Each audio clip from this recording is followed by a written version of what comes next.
प्यारे भाई और बहनों, आप सभी को प्रभु यीशु मसीह के नाम में पवित्र सलाम।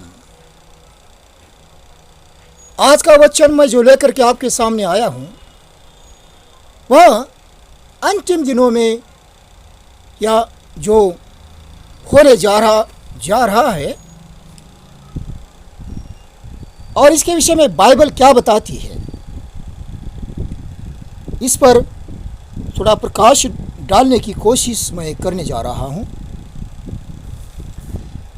जैसे हम देख रहे हैं कि आज यूक्रेन और रशिया के बीच में बड़ा युद्ध हो रहा है। हम नहीं जानते कि इस युद्ध का क्या परिणाम होगा, लेकिन वहाँ पर जो परिस्थिति है इससे ऐसा लगता है कि कई राष्ट्र इसमें आने वाले दिनों में खींच सकते हैं और यह भी हो सकता है कि यह युद्ध जो है वह तीसरे महायुद्ध में परिवर्तित हो जाए।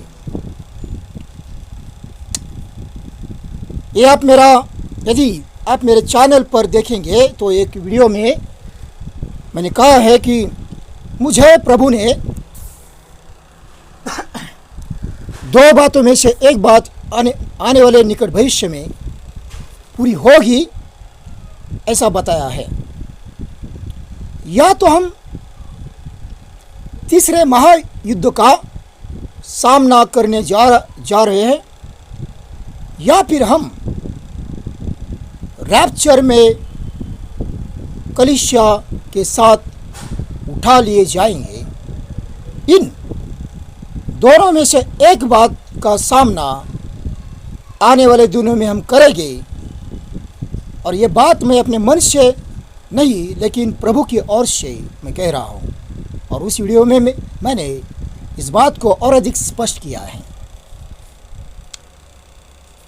लेकिन हम बिल्कुल इन दोनों में से एक बात के मुहाने खड़े हैं, इसमें कोई शक नहीं। ऐसा मैं क्यों कह रहा हूं? तो यदि आप मत्ती की किताब उसका 24वां अध्याय, मत्ती की किताब उसका 24वां अध्याय और उसके शुरू के कुछ वचन पढ़ेंगे तो वहां पर लिखा है कि जब तुम देखोगे या जब तुम लड़ाइयों के विषय में सुनोगे, अफवाहें सुनोगे कि लड़ाई हो रही है, वचन क्या कहता है हम पढ़ने की कोशिश करेंगे। यहाँ पर पढ़ेंगे और जानने की कोशिश करेंगे कि प्रभु क्या कहना चाहता है। क्योंकि मैं 5 से लेकर के पढ़ा मत्ती की किताब उसका 5वां अध्याय और वचन 5 से लेकर के आगे, मत्ती की उसका 24वां अध्याय, क्षमा कीजिए 24वां अध्याय और उसका वचन 5 से लेकर के आगे।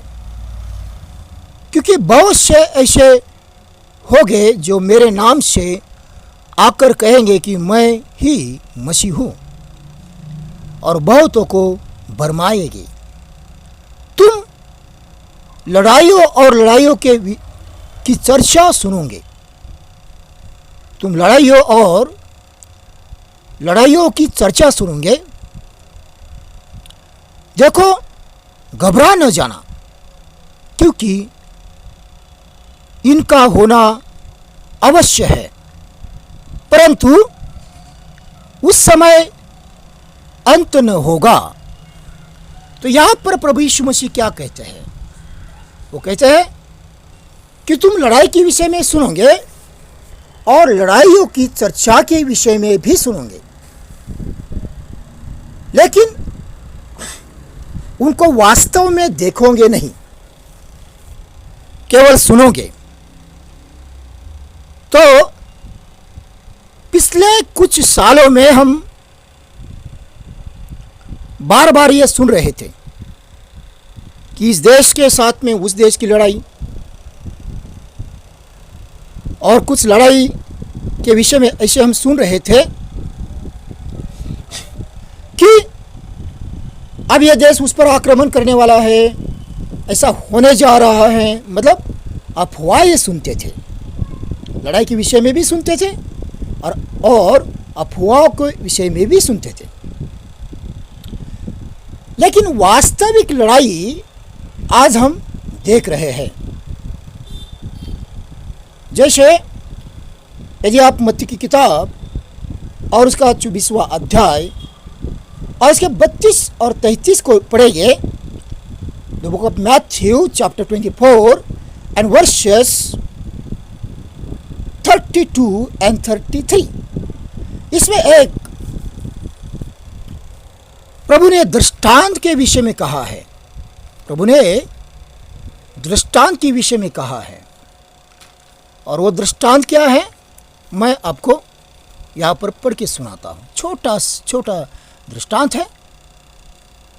अंजीर के पेड़ से यह दृष्टांत सीखो, जब उसकी डाली कोमल हो जाती और पत्ते निकलने लगते हैं तो तुम जान लेते हो कि ग्रीष्मकाल निकट है।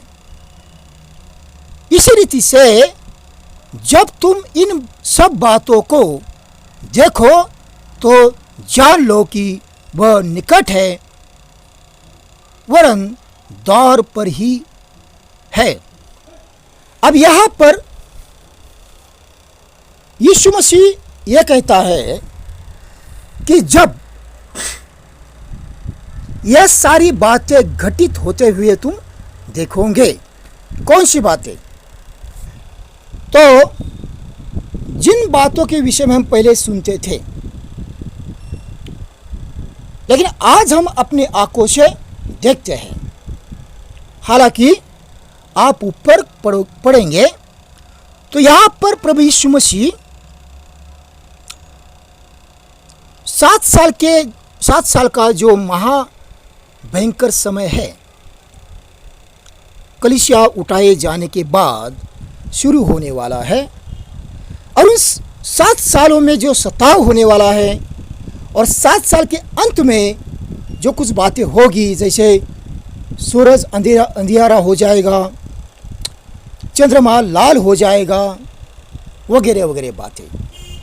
लेकिन उन बातों का अंत हम 31 तक देखते हैं। तो 31 तक देखते हैं, और वहां पर प्रभु यीशु के दूसरे आगमन का संकेत भी मिलता है। लेकिन जब हम इस दृष्टांत में आ जाते हैं तो यह दृष्टांत उन सारी बातों के विषय का निचोड़ है। मतलब 7 साल का समय शुरू होने से पहले जो घटनाएं घटेगी, उन सारे बातों का भी यहाँ पर निचोड़ है। इन 2 वचनों में आप समझ सकते हैं कि या तो 15-20 साल का समय है, या फिर हो सकता है कि 50 साल का समय है। लेकिन बड़ा समय इन 2 वचनों में प्रभु ने हमें दिखाया है। तो जो मैंने पहले 2 वचन पढ़े, एक वचन पढ़ा, या हम एक भी वचन को लेंगे, 6वां वचन, मत्ती का 24वां अध्याय और उसका 6वां वचन। उसमें क्या लिखा है? उसमें प्रभु कहता है कि जब तुम लड़ाई के विषय में सुनोगे, और जब लड़ाइयों की चर्चा सुनोगे, अर्थात लड़ाइयों की अफवाहों के विषय में सुनोगे,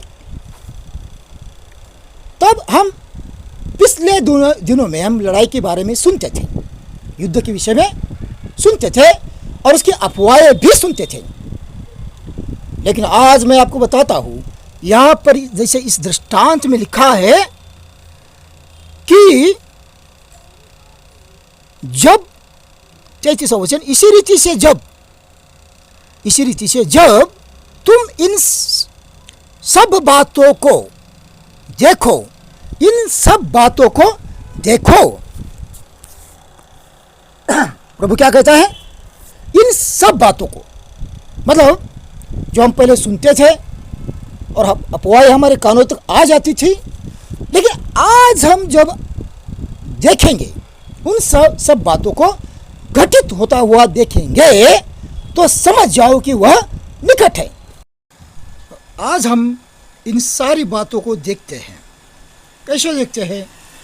तो अपने टीवी पर देखते हैं, मोबाइल पर देखते हैं।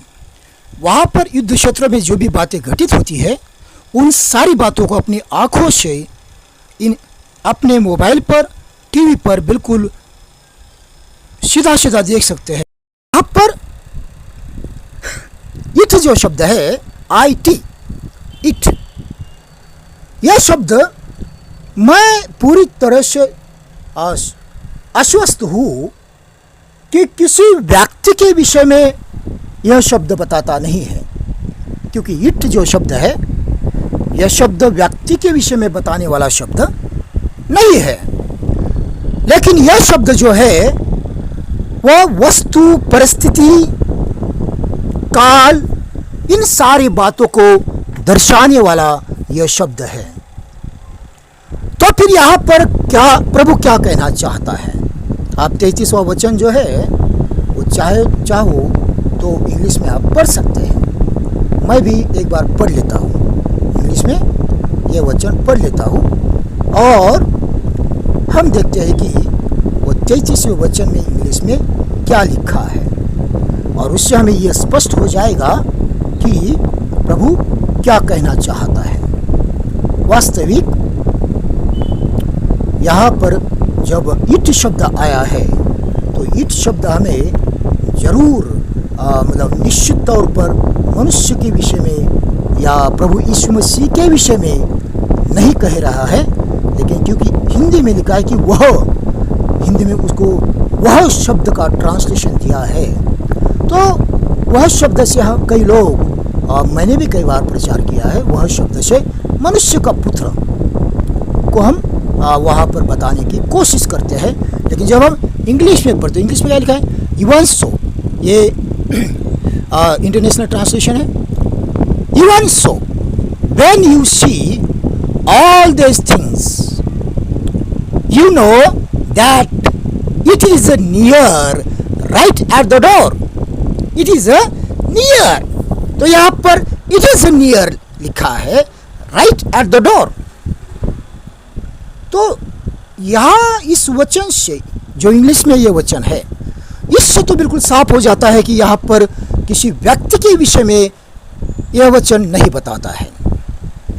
लेकिन यह वचन कहता है कि ऐसी कोई बात है जो वहां पर दरवाजा पर खड़ी है।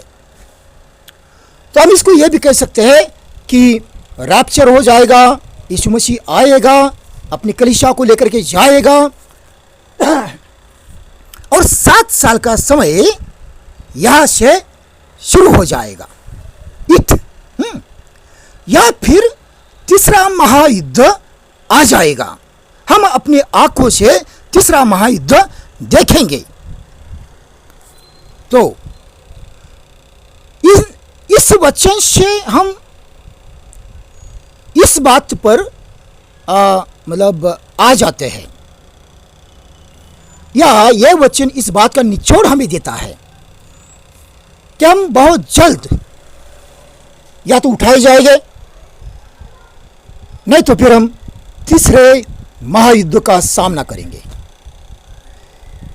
तो भाई और बहनों, जो आज की दुनिया की परिस्थिति हो रही है, और जैसे राष्ट्र 2 भागों में विभाजित हो रहे हैं, उससे तो ये पता चलता है कि हम तीसरे महायुद्ध के मुहाने पर खड़े हैं। वह तीसरा महायुद्ध दौर पर खड़ा है, और हम सब विश्वासियों को अब सावधान हो जाना चाहिए। हम सब विश्वासियों को सावधान हो जाना चाहिए, या इन 2 बातों में से किसी एक बात का सामना करने के लिए। यदि तीसरा महायुद्ध चालू हो जाता है, तो तीसरे महायुद्ध में मैं आपको दावे के साथ में कहता हूं कि वे लोग नहीं मरेंगे जो प्रभु के लिए जीना चाहते हैं। क्यों? मैं ऐसा क्यों कह रहा हूं? उसको भी एक कारण है। परमेश्वर यदि तीसरा महायुद्ध इस संसार पर लाता है तो उसके पीछे भी कोई महत्वपूर्ण कारण होगा। और वह महत्वपूर्ण कारण क्या है कि आज का समाज जो परमेश्वर से बहुत दूर जा चुका है, आज की नई पीढ़ी आप देखिए, आज की नैतिकता देखिए, इन सारी चीज़ों को देखने के बाद परमेश्वर इस संसार को दंड दे करके आप लोगों को हो सकता है कि अनुग्रह का समय बढ़ा करके देगा। यदि तीसरा महायुद्ध हो जाता है तो हमें समझ जाना है कि परमेश्वर ने अनुग्रह का समय बढ़ा करके दिया है, क्योंकि वो परमेश्वर है, बड़ा ही दयालु है, अनुग्रहकारी है, और इस कारण वह नहीं चाहता कि किसी का नाश हो। वह नहीं चाहता कि किसी का नाश हो। और इस अनुग्रह के समय समाप्ति के बाद, अनुग्रह के युग के समाप्ति बाद मनुष्य के लिए और कोई आशा नहीं बचती है। तो परमेश्वर जो है वह मनुष्य को समय बढ़ा करके दे सकता है, लेकिन समय ऐसे ही बढ़ा करके नहीं देगा। तीसरे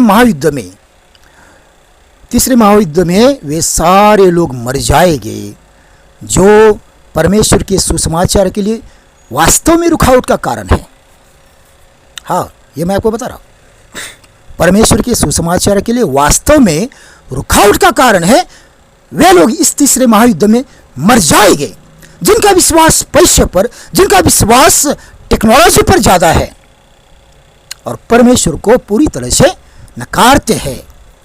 उनका अंत इस तीसरे महायुद्ध में हो जाएगा। लेकिन विश्वासियों के लिए खुशखबरी यह है कि जो लोग सुसमाचार को सुनाना चाहते हैं, जो लोग परमेश्वर के राज को बढ़ाना चाहते हैं, जो यीशु मसीह के लिए जीना चाहते हैं, वे सब इस तीसरे महायुद्ध में जीवित रहेंगे। हो सकता है कि उनकी वित्त हानि होगी, उनके घर उद्ध्वस्त होंगे, हो सकता है कि जिन कुछ बातों पर उनका जो भरोसा था वे सारे नष्ट हो जाएंगे, लेकिन वो जिंदा रहेंगे क्योंकि उनके जरिए, उनके माध्यम से महायुद्ध के बाद में सुसमाचार को फैलाना यह परमेश्वर का उद्देश्य रहेगा। और इस कारण हम आज इस बात को देखें कि हम किसके लिए जी रहे हैं। अपने लिए जी रहे हैं, संसार के लिए जी रहे हैं, पैसे के लिए जी रहे हैं, किसके लिए हम जीवित है, हम जीवन किस बात के लिए जी रहे हैं, इस बात पर हमें आज गौर करने की आवश्यकता है। भाई और बहनों, आज अगर हम इस बात पर गौर नहीं करते हैं और युद्ध हो जाता है और आप पाप की अवस्था में मरते हैं तो फिर आपका स्वर्ग में जाना असंभव है।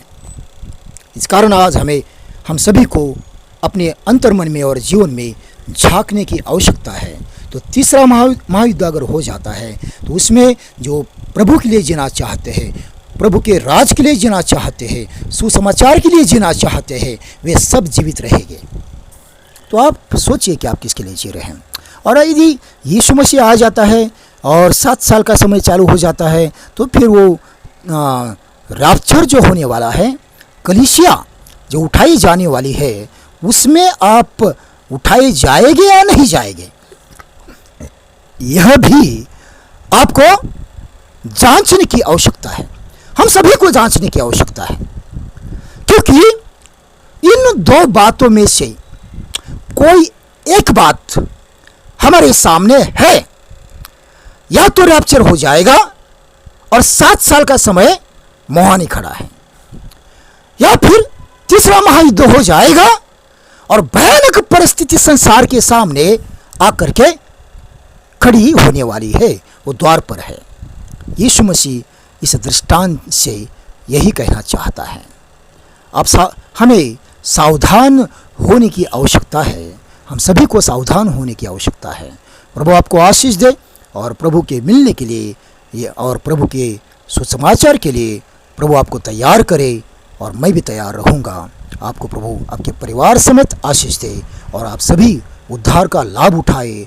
इसी के साथ में मैं अपना संदेश खत्म करता हूँ और मैं आप सब के लिए प्रार्थना में रहूँगा। आप भी मेरी सेवकाई के लिए प्रार्थना करें। भाइयों और बहनों, यहाँ पर मैं आपको एक बात बताता हूँ। मेरी बेटी अनिता के लिए भी प्रार्थना करिए। वो बड़ी बीमारी से उठ करके खड़ी हुई है और वो सेवकाई में मुझे बड़ी मदद करती है। वो पूरी तरह से ठीक हो जाए, इसलिए प्रार्थना करिए। अनिता धाकतोड़े उसका नाम है, और मैं कभी गवाही दूंगा और उसे भी सामने लाऊंगा। आइए हम धन्यवाद देते हैं, और धन्यवाद के साथ में यह संदेश मैं यहाँ पर समाप्त करता हूँ। प्रभु आपको आशीष दे।